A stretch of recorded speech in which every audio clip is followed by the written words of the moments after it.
Yeah, great. Thank you, Saul. What a great overview.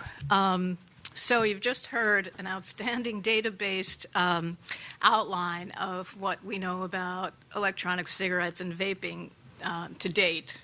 We know for sure that no one's claiming they're entirely safe, but again, it's relative safety, and that is undeniably true.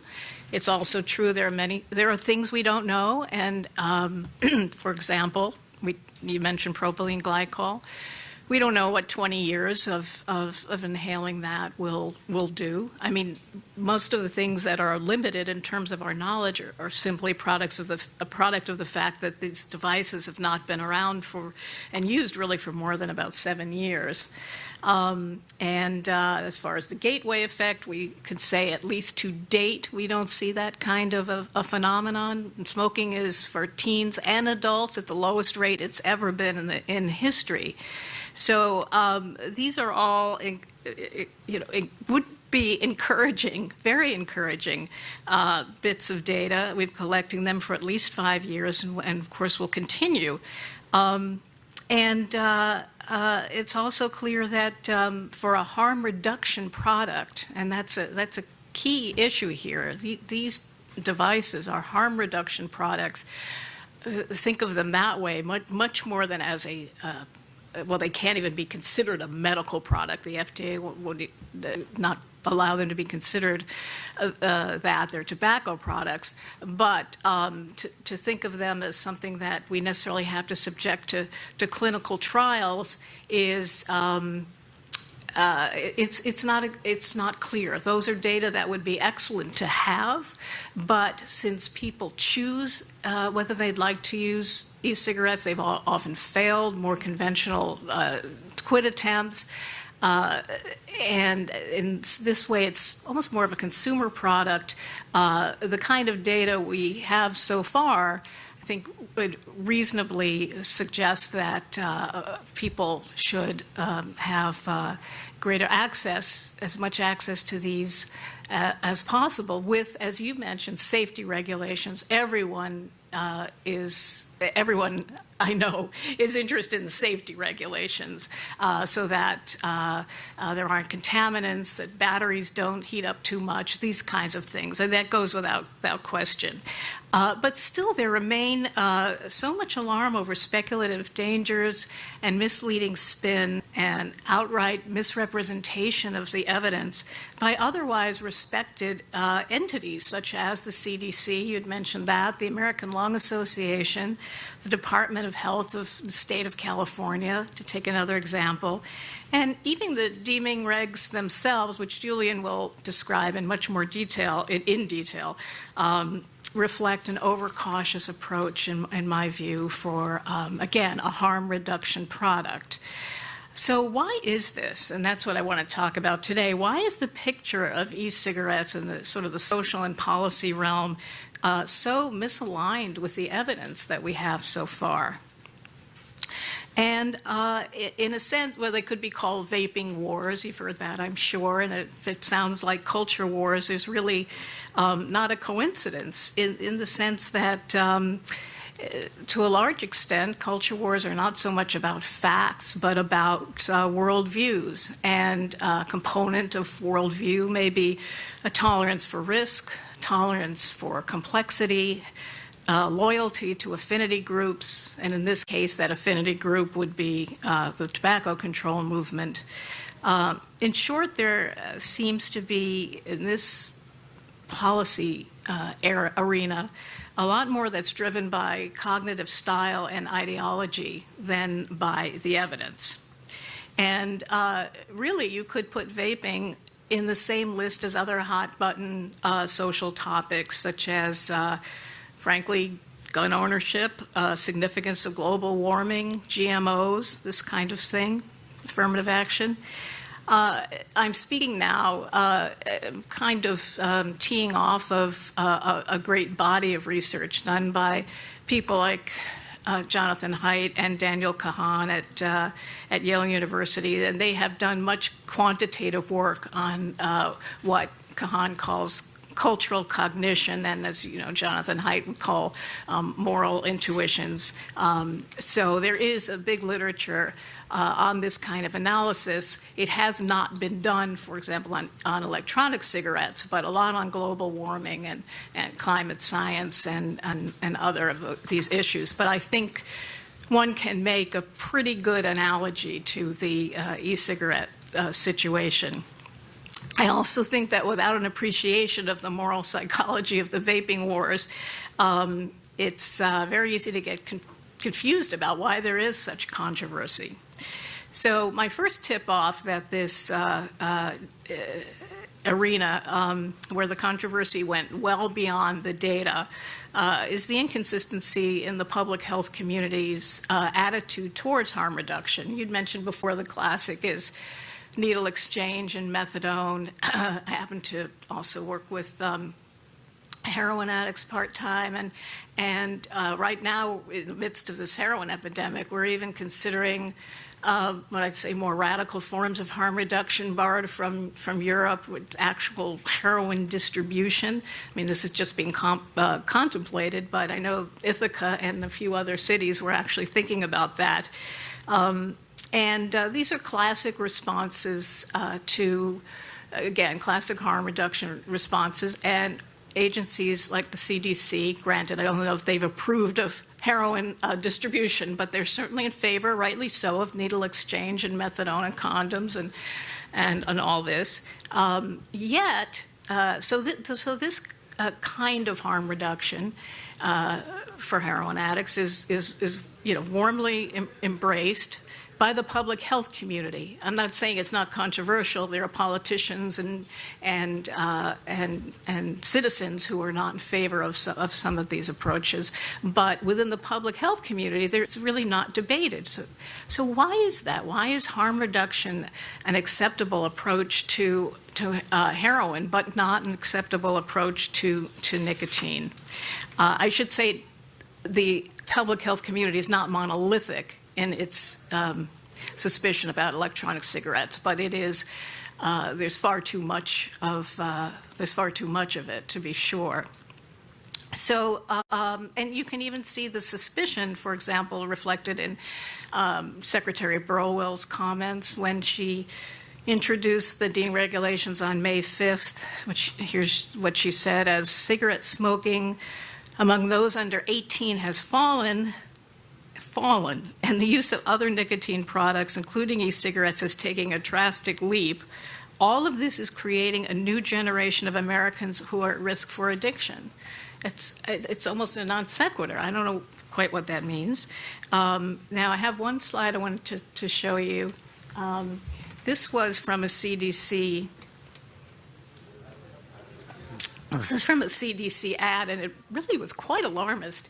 I don't know how much you can see, but this is a woman who's about 34. Her name is Christy. She started smoking at age 13, and then somewhere within the last year or so decided to try e-cigarettes.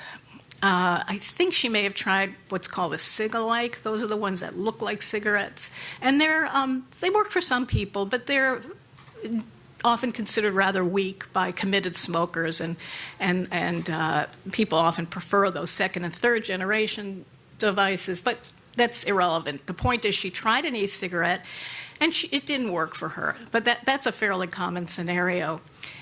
She went back to smoking, and that's when her lung had collapsed. Now, collapsed lungs are not a very common side effect of long-term smoking, but they do happen. There are no reported incidents of lung collapses with e-cigarettes. She was exposed to e-cigarettes for several months. And the point is, this is an obvious attempt to confound e-cigarettes with an effect of smoking. It's really quite misleading. And in fact, the CDC, I was surprised I could find this online, but they actually advertised. This was part of a larger campaign called TIPS, where they have individuals talk about how they quit. And much of it's constructive. It's good advice for many people. This is the only one that had to do with e-cigarettes. but they had specifically advertised for someone who had ever tried e-cigarettes and had had one of the following complications, and one of them was a collapsed lung. So you're basically advertising for someone who had two events, but of course used in such a way as to imply causation when that is not the case at all. That's highly misleading. And it's consistent with many of the statements from CDC, which I've never been, which seem to be very suspicious again about the benefits of electronic cigarettes, tending to downplay them, but increasing the alarm about what could happen to children, which is not an unreasonable thing to worry about. It's just that the CDC data are showing this is not happening with children. American Lung Association, World Health Organization, I'm just going to go quickly through them, California, the next slide, please. Also, the California Department of Health has launched a campaign that touting the utterly debunked claims that vapors are exposed to formaldehyde.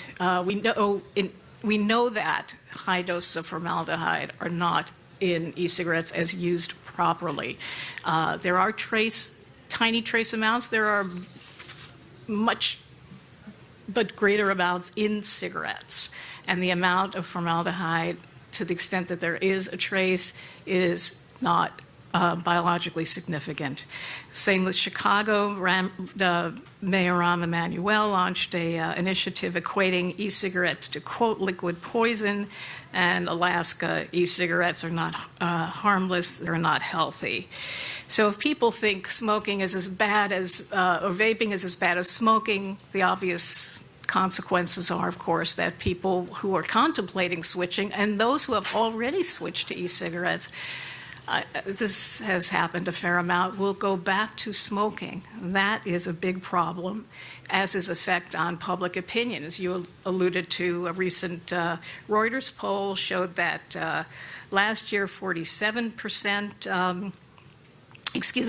47% of people denied that vaping was healthier again, than conventional cigarettes. But last year that was 38% denied that. That's going in the wrong direction. Why the controversy? Well, at the core, I think, lies sort of a tension between two camps, the precautionists and the pragmatists.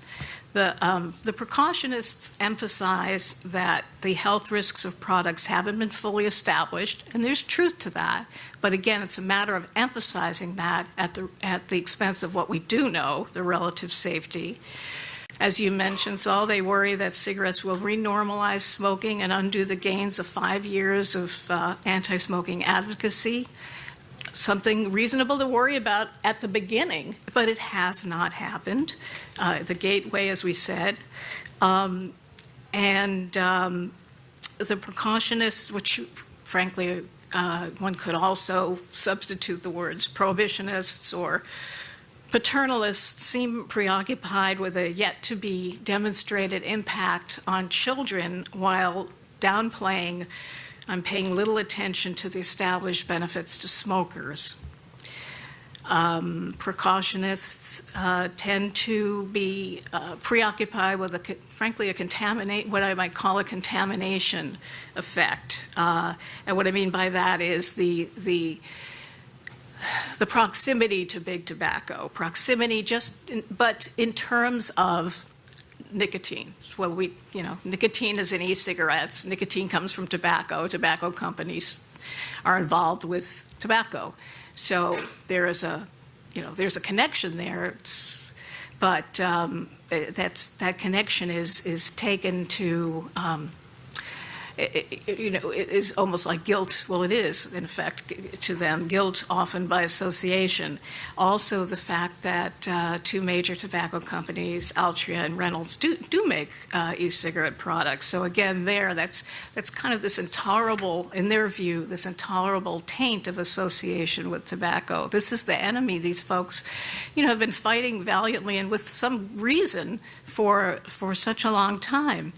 Along those lines, they wildly exaggerate the dangers of nicotine itself. Okay. And this stuff becomes very emotionally charged and a perceived threat to, as said, the hard-won progress against this, what used to be a stark villain, big tobacco. And the pull of these historical allegiances is very, very strong. And so accordingly, one would look to heavy regulation of and oversight by FDA. By contrast, the pragmatists, I'll finish up by describing who these folks are, do take the public health approach of harm reduction. They're not fixated on vaping as being completely safe, but whether it's safer, willing to make more policy trade-offs, more of a tolerance of ambiguity, I'd say. And they want to make e-cigarettes maximally attractive to smokers, of course. Ultimately, a lot of this comes down to a view of government. Is it, an enabling state that allows people and assists them in making their own choices with information and support, or a more paternalistic state that wants to use, the law and regulation to change behavior in a particular way? I mean, this is an age-old tension in society, to be sure, but it really plays out here. And I'll just close by saying, we can all agree, even though there's this tension between these two groups, and I have some thoughts on how they might be resolved, although I do think the deeming regulations are making that more difficult now. I think we can all agree that it's never a good policy when people are more invested in defending their speculations and intuitions than in testing them. And one first step here is knowing where the data end and the psychology begins.